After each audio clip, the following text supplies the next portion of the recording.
Modern life asks us to move between more contexts than ever. Catalist was built for this.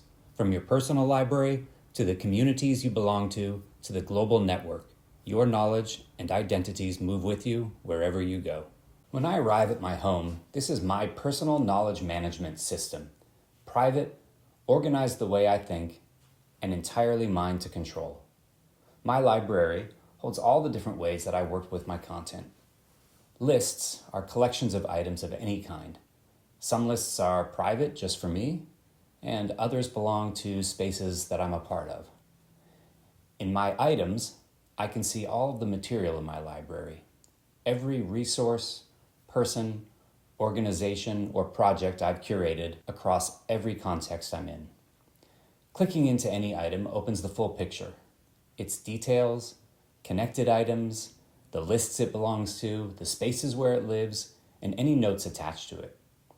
Notes are how thinking happens in Catalist.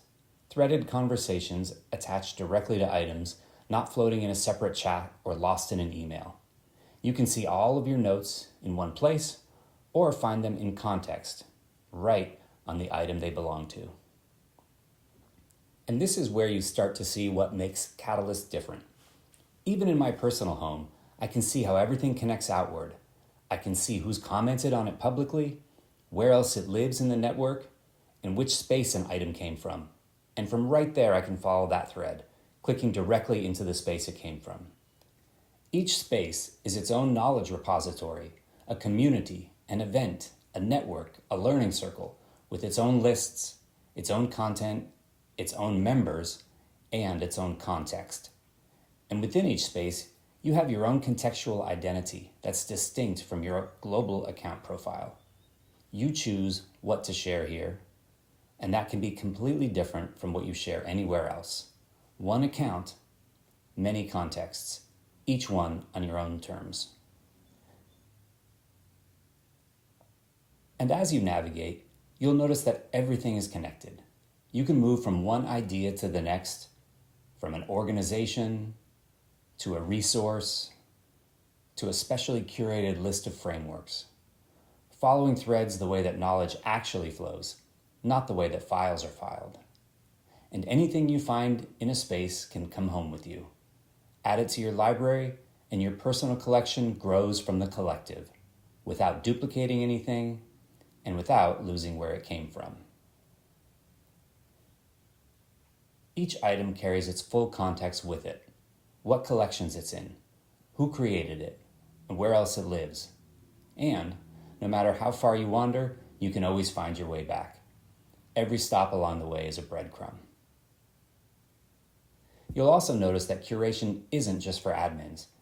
Every member can participate in organizing the shared knowledge. Each space has its own local hashtags for internal organization and knowledge management.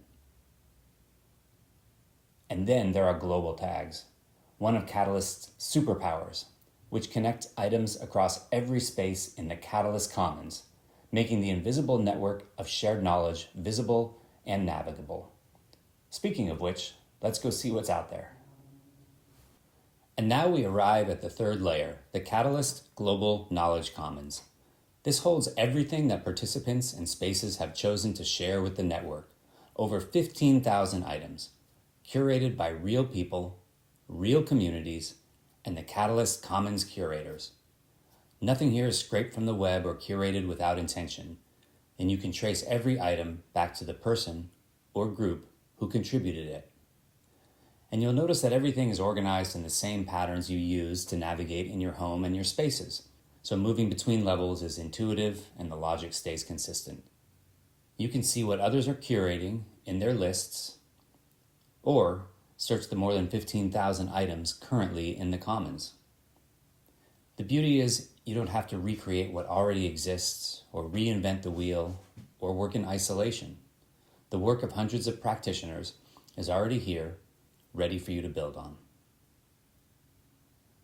Here you can also discover communities you didn't know existed, different spaces, different purposes, all contributing to the same commons. There's bioregional networks, learning communities, practitioner collectives, and conferences and events. You can explore any of them, and if one feels right, request to join. And it's not just knowledge, it's people. You can see who's out there, what they're working on, what they're thinking about, and who they're connected with. The Commons is a place to find collaborators, not just content. Now, something that's good to point out is one thing you won't see here in the Commons, and that's any items, spaces, or people that aren't marked as public or that you don't have permission to view. Privacy and choice are paramount. And as before, it's all connected. We can go from global, back to our space, and then back to our home. Catalist is built in partnership with the communities it serves. If this resonates, let's talk. And if you want to see more of what's possible, explore the rest of our demo video series to discover the full range of features and capabilities Catalist has to offer.